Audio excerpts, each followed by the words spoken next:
Chapter 3 motion in a plane एक नया concept बता रहा हूँ बेटा मैं आपको, आपने कर रखा है, बस वो थोड़ा सा कंपैरिजन करके याद हो जाएगा। आप बताओ जरा फिर से, लीनियर मोशन और सर्कुलर मोशन का रिलेशन। लीनियर मोशन में हम लोग इसे यहाँ क्या लेते हैं, डिस्प्लेसमेंट, वहां क्या लेते हैं, एंगुलर डिस्प्लेसमेंट। अच्छा, अब एक नई बात, आप दो वेलोसिटी लेते थे ना, एक इनिशियल वेलोसिटी और एक फाइनल वेलोसिटी, याद है? लीनियर मोशन में एक इनिशियल वेलोसिटी को u से डिनोट करते हैं, फाइनल वेलोसिटी किससे डिनोट करते हैं, v से। यहाँ पे भी दो वेलोसिटी होती है। लीनियर को ये लोग जो इनिशियल होती है उसको ओमेगा नॉट से डिनोट करते हैं, ओमेगा के नीचे छोटा सा जीरो लगाते हैं, तो ये समझ जाना इनिशियल एंगुलर वेलोसिटी है। और अगर सिर्फ ओमेगा लिखते हैं तो ये फाइनल एंगुलर वेलोसिटी है। ये इनिशियल फाइनल एंगुलर वेलोसिटी और ये फाइनल एंगुलर वेलोसिटी। यहाँ पे एक्सेलरेशन को हम लोग क्या कहते हैं, h, वहां पे एक्सेलरेशन को हम लोग क्या कहते हैं, अल्फा। टाइम दोनों में सेम रहता है, टाइम दोनों में। ये क्यों बता रहा हूं, एक फॉर्मूला था, आपने 3 इक्वेशन ऑफ मोशन पढ़े थे, इक्वेशन ऑफ मोशन आपने 3 पढ़े थे, इक्वेशन ऑफ मोशन, ध्यान बोर्ड की तरफ, आपने 3 इक्वेशन ऑफ मोशन पढ़े थे। सबसे पहले क्या था बताओ, v equal to U plus A T, है ना? इसको अब वहां बनाओ, ऐसे देख के बनाओ। v को क्या बोलते हैं यहाँ, ओमेगा, v को क्या बोलते हैं यहाँ, ओमेगा। u को क्या बोलते हैं, ओमेगा नॉट। a को क्या बोलते हैं, अल्फा। टाइम को टाइम ही बोलते हैं। तो ये बन गया पहला formula, omega equal to omega naught plus alpha T. तो ये कुछ नया नहीं है, आपने इसी से खुद बना लिया। अगला आपने बनाया h is equal to U T plus half A T square, ये आपने 9 में ही पढ़ा है, 11 में ही पढ़ा है ना? अब इधर आ जाओ, बनाओ। h को क्या बोलते हैं, थीटा, h को क्या बोलते हैं, थीटा। u क्या होता है, ओमेगा नॉट, t तो t ही रहता है, प्लस हाफ तो हाफ ही रहेगा, a को क्या बोलेंगे, अल्फा टाइम टी स्क्वायर। तो ये सेकेंड इक्वेशन ऑफ मोशन बन गई, theta equal to omega naught T plus half alpha T square बन गई। थर्ड क्या होता था, v square minus U square equal to 2as।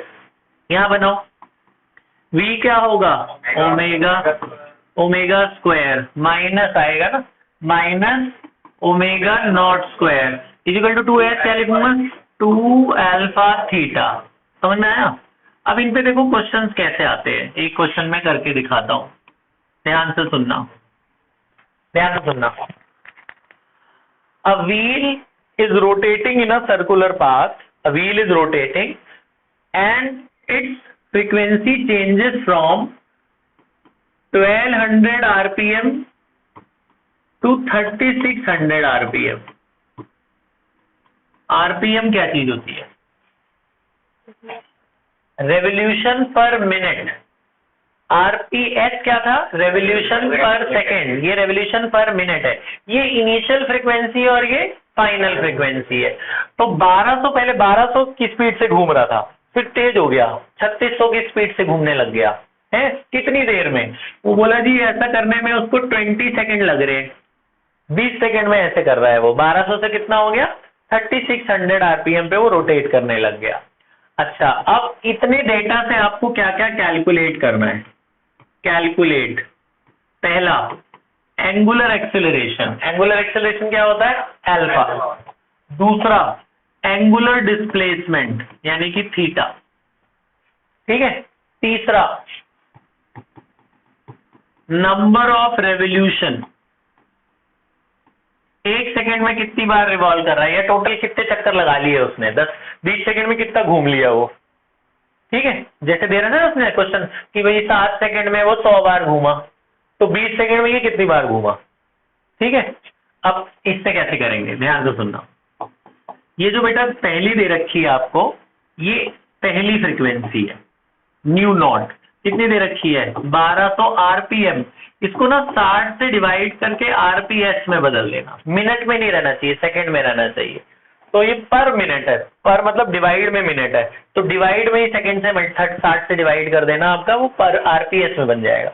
माने 1 मिनट में 1200, 1 मिनट में कितनी बार घूमता है वो, 1200। 1 मिनट का मतलब क्या होता है, 60 सेकंड, 60 सेकंड में भी 1200 घूमेगा, तो 1 सेकंड में कितना घूमेगा, 1200 के नीचे जाएगा ना 60, इसलिए 60 से डिवाइड, ठीक है। तो 60 से इसको डिवाइड करके आरपीएस में बदल देना, कितना आया ये 0 से 0 कट गया, 20 आ गए। तो पहली वाली फ्रीक्वेंसी कितनी आ गई? 20। अच्छा, इधर वाली बाद में कितनी हो गई? 3600। इसको भी 60 से डिवाइड करके आरपीएस में बदल लेना, ये कितनी आ जाएगी? 60। ये तो फ्रीक्वेंसी आई है ना। फिर वो ओमेगा वाला फॉर्मूला लगाना। ओमेगा का क्या फॉर्मूला होता है? 2 पाई फ्रीक्वेंसी, 2 बार लगाना। Omega equal to 2 pi frequency. यहाँ न्यू नॉट लोगे तो ये क्या होगा? Omega naught. तो ये ओमेगा नॉट मिल जाएगा। पाई को अभी ना पाई ही रहने देना, खाली न्यू नॉट की वैल्यू डाल दो 20। 20 इंटू 2 कितना हो गया? 40 पाई। ओमेगा नॉट कितना निकल गया? 40 पाई। इनको पाई में रहना होता है। फिर अगला, यहाँ भी पाई ऐसे रहने दो। इसकी वैल्यू कितनी है? 60।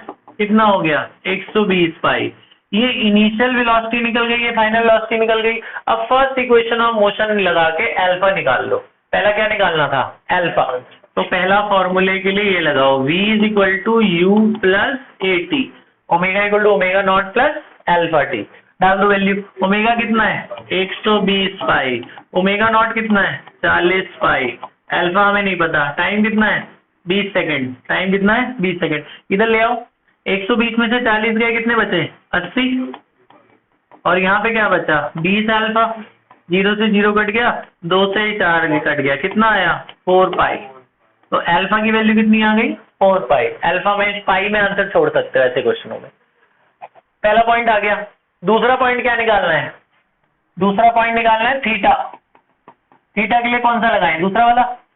एच इज इक्वल टू, कोई भी लगा सकते हो, ये भी कोई भी लगा दो। तो सेकंड वाला लगा देता हूँ। H is equal to U T plus half A T square. Theta हमें नहीं पता, ओमेगा नॉट पता। ओमेगा नॉट कितना कहाँ गया? ओमेगा नॉट कितना था? 40 पाई। टाइम कितना दे रखा था? 20। अल्फा तुमने कितना निकाला? 4 पाई। टाइम कितना दे रखा है? 20। ये इंटू ये कितना हो गया? 800 पाई। 2 से 1 कट गया, 20 का स्क्वायर क्या हुआ? 400।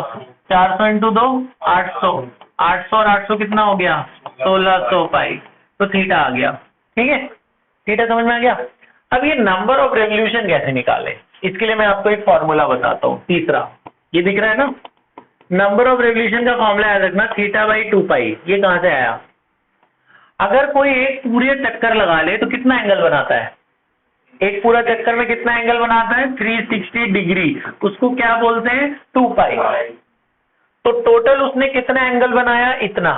360 से ये पूरे एंगल को अगर 360 से यानी कि 2 पाई से डिवाइड कर दिया, पता चल जाएगा ना कितनी बार घूमा है वो।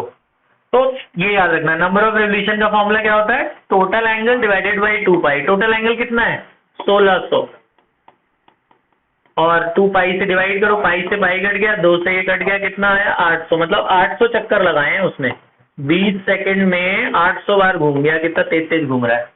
बात समझ में आई? तो ये वाला क्वेश्चन मैं आपको लिखवा देता हूँ, फिर आप इसे कर लो। पॉज कर दे बेटा। ये पहले